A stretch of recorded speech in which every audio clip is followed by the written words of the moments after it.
Hello बच्चों, कैसे हो आप लोग। मैं इरफान और आज से हम लोग चलेंगे linear equation in two variable. कल तक हम लोग पढ़ा चुके थे linear equation in two variable में। जो आज हम चलेंगे pair of linear equation in two variable क्या होता है हम समझते हैं। आज देखेंगे क्या होता है। ध्यान से देखिएगा, आज हम जो मेरा टॉपिक है simultaneous linear equation in two variable. पहले इसके डेफिनेशन को देखिए हम क्या लिखे हैं कि टू और more linear equation that involve the same two variable. यानी क्या बोल रहा है कि टू और more linear equation that involve the same two variable, दो या दो से ज्यादा लीनियर इक्वेशन जिसमें सेम दो क्या होंगे कि वेरिएबल क्वांटिटी होंगे, आर सॉल्व टुगेदर, और उन दोनों को क्या करेंगे एक साथ सॉल्व करेंगे to find the value of the variable. क्या करेंगे टू फाइंड, दोनों को एक साथ सॉल्व करेंगे किसके लिए, वैल्यू फाइंड करने के लिए, वेरिएबल क्वांटिटी का वैल्यू फाइंड करने के लिए। That satisfy the all the equation at the same time। क्या करेगा कि वो जो वैल्यू आएगा x और y का वैल्यू दोनों इक्वेशन में, ठीक है, दोनों इक्वेशन को सेटिस्फाई करेगा। जैसे हम यहाँ पे मान के चलते हैं कि 2x plus y equal to 7 है, x minus y equal to 2 है। दूसरा हम इक्वेशन देख लेते हैं x plus y equal to 2 और x minus y equal to 2। ठीक है, इस इक्वेशन में अगर आप देखिएगा तो यहाँ पे अगर हम क्या करते हैं कि x plus y equal to 2 है ना, अगर हम y का वैल्यू 0 ले लेते हैं तो x का वैल्यू 2 आएगा। यानी अगर y का वैल्यू 0 लेते तो x का वैल्यू कितना है, 2 आया, x इक्वल टू 2 आया। यानी 2 और 0 इसका सॉल्यूशन है। क्या इसका सॉल्यूशन है या नहीं है, ध्यान से देखिए तो x minus two equal to 0 है, ठीक है, x minus two equal to 0 है कि नहीं है। और यहाँ पे हम क्या करते हैं, y का value sorry x minus two equal to 2 है, और यहाँ से x 0 ना लेंगे जी, x माइनस 0 इक्वल टू 2 है, ठीक है, x माइनस 0 इक्वल टू 2 है, क्योंकि y का वैल्यू हम 0 लिए तो x का वैल्यू यहाँ भी 2 आ गया। यानी 2 और 0 जो है इन दोनों इक्वेशन को क्या कर रहा है, सेटिस्फाई कर रहा है। तो x और y का वह वैल्यू जो दोनों इक्वेशन को क्या करता है, जब दोनों को सॉल्व किए, यहाँ पे देखिएगा इन दोनों को अगर हम सॉल्व करेंगे और सॉल्व करने के बाद क्या आएगा, जो x और y का वैल्यू आएगा वो x और y दोनों इक्वेशन को एक टाइम में यानी सेम टाइम में क्या करता है, सेटिस्फाइज करता है। यही क्या कहलाता है, linear equation in two variable. ठीक है, linear equation in two variable का सबसे सिंपल डेफिनेशन समझिएगा कि देखिएगा pair of linear equation in two variable क्या होता है कि वैसा लीनियर इक्वेशन जिसमें, ध्यान से समझिए, pair of linear equation in two variable क्या होता है कि देखिएगा कि अभी हम जस्ट बताया ना कि दो इक्वेशन जिसमें x और y जो होगा वो सेम होगा, ठीक है, x और y दोनों क्या होगा, सेम होगा, और दोनों एक दूसरे के सहायता से दोनों को जब सॉल्व करेंगे तो जो x और y का वैल्यू आएगा वो दोनों इक्वेशन को सेटिस्फाई करेगा, वो दोनों क्या कहलाएगा, linear equation in two variable कहलाता है। उसी तरीके से अगर हम बात करेंगे सॉल्यूशन ऑफ लीनियर इक्वेशन, यही जो है ये x और y का वो वैल्यू जो दोनों इक्वेशन को सेटिस्फाई करता है वो उसका सॉल्यूशन कहलाता है। ध्यान से समझ में आया होगा कि हम क्या बोल रहे हैं कि linear equation in two variable क्या होता है कि टू और मोर लीनियर इक्वेशन जिसमें x और y क्या होगा, यानी x या वेरिएबल क्वांटिटी सेम होना चाहिए, क्या कहलाएगा, linear equation in two variable कहलाता है। वेरिएबल क्वांटिटी सेम होना चाहिए, दो क्या बोलते हैं कि दो इक्वेशन जिसमें वेरिएबल क्वांटिटी सेम हो, है ना, वेरिएबल क्वांटिटी दोनों का वेरिएबल क्वांटिटी सेम हो, दोनों एक दूसरे का क्या कहलाएगा, simultaneous linear equation two variable कहलाएगा। सॉल्यूशन क्या होता है कि x और y का वह वैल्यू जो दोनों इक्वेशन को एट द सेम टाइम में क्या करता है, सेटिस्फाई करता हो, वो दोनों का क्या कहलाता है, सॉल्यूशन कहलाता है। सॉल्यूशन के का टाइप है, देखिए सॉल्यूशन जो होता है वो दो टाइप के होते हैं, एक होता है कॉन्सिस्टेंट, एक होता है कॉन्सिस्टेंट। सॉल्यूशन जो होता है, सॉल्यूशन दो टाइप के होते हैं, ठीक है, एक होता है कॉन्सिस्टेंट, ठीक है, एक होता है इनकॉन्सिस्टेंट, इनकॉन्सिस्टेंट, ठीक है। कॉन्सिस्टेंट और इनकॉन्सिस्टेंट में क्या होता है कि कॉन्सिस्टेंट कहने का सेंस ये होगा कि एटलीस्ट, है ना, वन सॉल्यूशन होना चाहिए, एटलीस्ट वन सॉल्यूशन, कम से कम एक सॉल्यूशन होना चाहिए, एटलीस्ट वन सॉल्यूशन, ठीक है, एटलीस्ट कितने सॉल्यूशन होना चाहिए, वन सॉल्यूशन होना चाहिए, उसे हम क्या करते हैं, कंसिस्टेंट करते हैं। और इनकंसिस्टेंट जो होता है वो नो सॉल्यूशन होना चाहिए, ठीक है, कोई सॉल्यूशन नहीं होगा, दोनों क्या कहलाएगा, ये क्या कहलाएगा, इनकंसिस्टेंट सॉल्यूशन कहलाता है। कंसिस्टेंट कम से कम एक सॉल्यूशन होना चाहिए। अब देखिए कंसिस्टेंट में क्या होता है कि दो टाइप के होते हैं, कंसिस्टेंट दो टाइप के होते हैं, एक क्या कहलाएगा कि जिसका देखिएगा यूनिक सॉल्यूशन होगा, ठीक है। और दूसरा का क्या होगा कि इनफाइनाइट सॉल्यूशन होगा। एक होगा यूनिट सॉल्यूशन, दूसरा क्या होगा इनफाइनाइट सॉल्यूशन। एक होगा यूनिट सॉल्यूशन, दूसरा होगा इनफाइनाइट सॉल्यूशन। एक होगा यूनिट सॉल्यूशन, दूसरा होगा इनफाइनाइट सॉल्यूशन।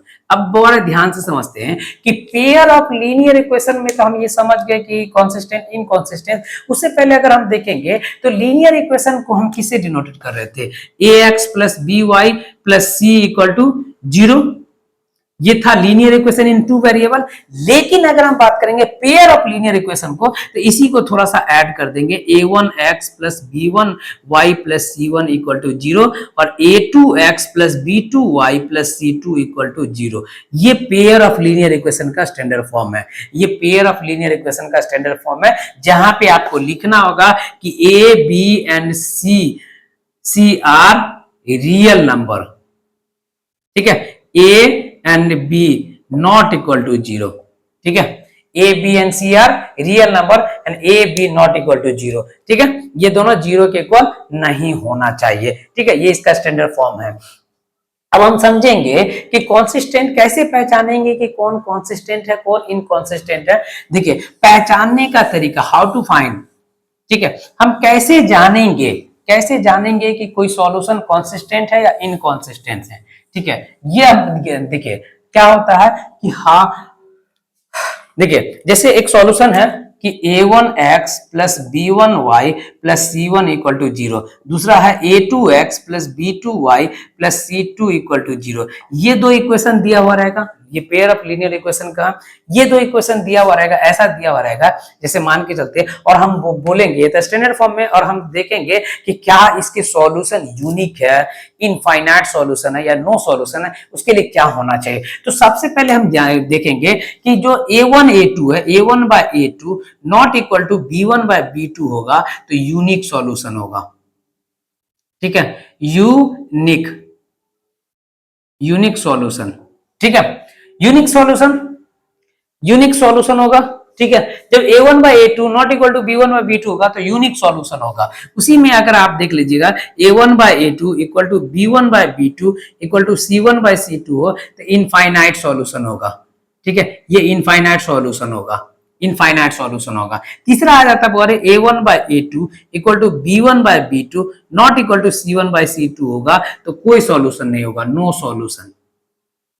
ठीक है, अब इसी का हम एक चीज समझते हैं, यहां ध्यान से देखते चलिएगा। अगर हम ग्राफ की बात करें, ठीक है, अगर हम ग्राफ की बात करें, ठीक है, अब हम ग्राफ की बात करते हैं।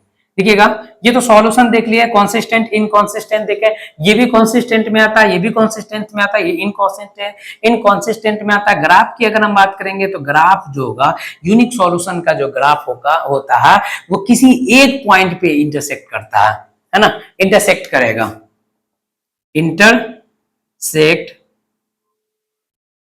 Eight one point.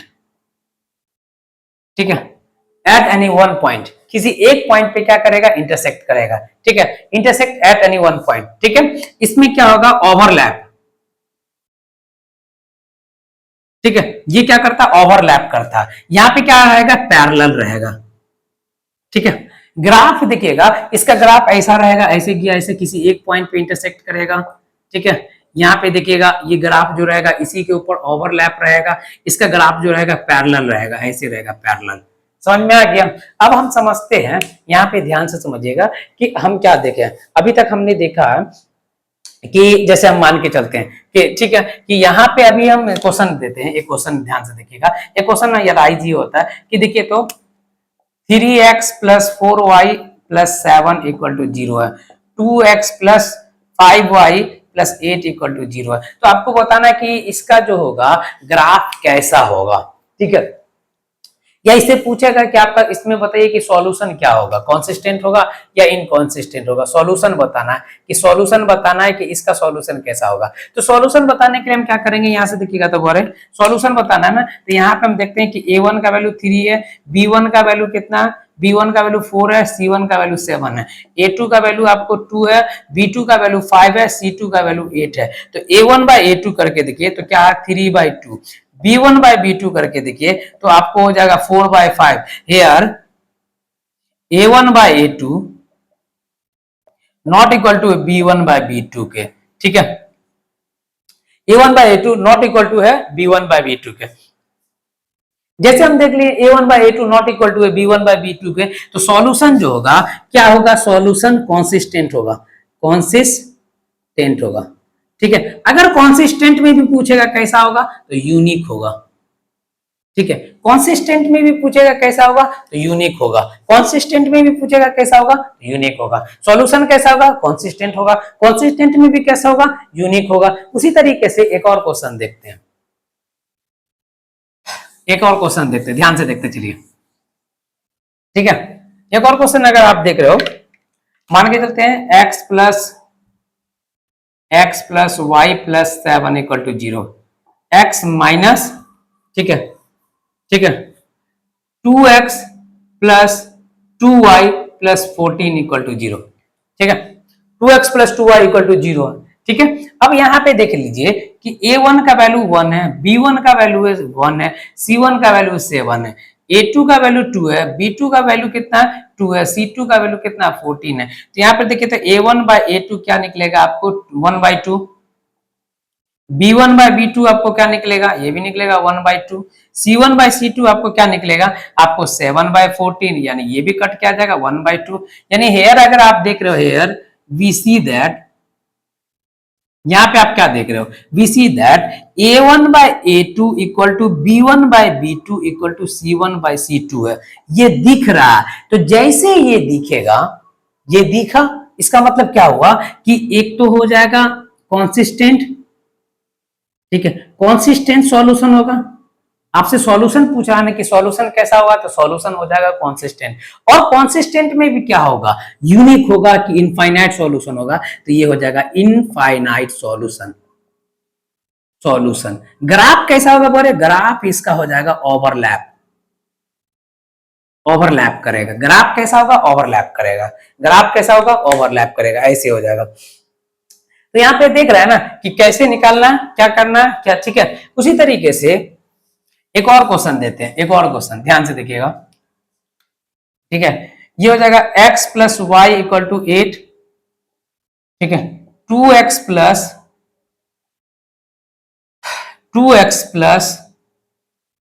2y equal to 15, ये देख रहे हैं। तो आपको ये पूछ रहा है कि सॉल्यूशन कैसा होगा। तो यहाँ पे अगर हम देखते हैं a1 का वैल्यू 1 है, b1 का भी वैल्यू 1 है, c1 का वैल्यू 8 है। अगर इसको इधर लगेगा तो दोनों का वैल्यू तो माइनस माइनस में चला जाएगा, है ना। b2 का वैल्यू आपको दिखेगा, b1 का वैल्यू आपको कितना 2 है, b2 का भी वैल्यू 2 है, c2 का वैल्यू 15 है। तो यहां से अगर आप देखिएगा a1 बाई a2, अब यहाँ पे ये नहीं बोलिएगा कि ये अपनी स्टैंडर्ड फॉर्म में नहीं है, इसको उठा के इधर लाएंगे तो -8 आ जाएगा। तो बोले जैसे ही इसको उठा के इधर ले जाए तो -8 आएगा, तो उसी तरीके से इसको उठा के इधर ले जाएगा तो -15 आ जाएगा। यानी दोनों एक ही जैसा दिख रहा है, माइनस वाला, है ना, कि दोनों इक्वल के इधर है, राइट साइड में दोनों इक्वल के इस साइड है, तो दोनों को किसी एक में मान लीजिए। अगर इसको निगेटिव मांगने है तो ये भी निगेटिव हो जाएगा, इसको पॉजिटिव मान रहे तो ये भी पॉजिटिव हो जाएगा, तो दोनों तो सेम साइड में है। तो यहां से देखिएगा तो a1/a2 आपको क्या निकला, a1/a2 निकला 1/2, b1/b2 अगर आप दिखेगा तो ये भी है 1/2, c1/c2 अगर आप दिखेगा तो ये है 8/15। यानी आपको यहां से क्या दिख रहा, यहां से ये दिख रहा, ठीक है, यहां से क्या दिख रहा, यहां से दिख रहा है कि a1/a2 इक्वल टू b1/b2 है, नॉट इक्वल टू c1/c2 है। यानी ये दिख रहा है हमको कि a1/a2 इक्वल है, b1/b2 भी इक्वल है, लेकिन c1/c2 आपस में इक्वल नहीं है। जब c1/c2 आपस में इक्वल नहीं है तो सॉल्यूशन क्या होगा, सॉल्यूशन हो जाएगा आपका इनकॉन्सिस्टेंट हो जाएगा, इनकॉन्सिस्टेंट। इनकॉन्सिस्टेंट में कैसा सॉल्यूशन रहता है, नो सॉल्यूशन हो जाता है, नो सॉल्यूशन, ठीक है। नो सॉल्यूशन का ग्राफ कैसा होता है, नो सॉल्यूशन का ग्राफ जो होता है पैरेलल होता है। नो सॉल्यूशन का ग्राफ कैसा होता है, पैरेलल होता है। नो सॉल्यूशन का ग्राफ कैसा होता है, बोले पैरेलल होता है, ठीक है। नो सॉल्यूशन का ग्राफ कैसा होता है, पैरेलल होता है। तो इस तरीके से हम यहाँ पे देख रहे हैं। कल हम आप लोगों को देखेंगे, कल हम लोग देखेंगे कि ग्राफिकल मेथड जो हम इसको हम सॉल्व करेंगे, जो इक्वेशन दिया रहता है, इस इक्वेशन में तभी तो हम ये देखें ना कि कॉन्सिस्टेंट है या इनकॉन्सिस्टेंट है। कल देखेंगे इसको सॉल्व करके कैसे सॉल्व करते हैं, मतलब इसको कैसे सॉल्व करते हैं, 3 तरीके से सॉल्व करते हैं। वैसे पहले 5 तरीका था 5 मेथड थे, अब 3 पे आ गया। एक ग्राफिकली मेथड है, एक हो गया ग्राफिकली मेथड, एक एलिमिनेशन मेथड, एक आता सब्स्टिट्यूशन मेथड। ठीक है, पहले था cross multiplication method, ratio and determinant method, ये दोनों को रिमूव कर दिया गया। ये 3 मेथड जो है, ये 3 मेथड हम लोग देखेंगे, इस 3 मेथड का यूज भी करके हम लोग देखेंगे। ठीक है, चलिए इसको देख लीजिएगा। धन्यवाद।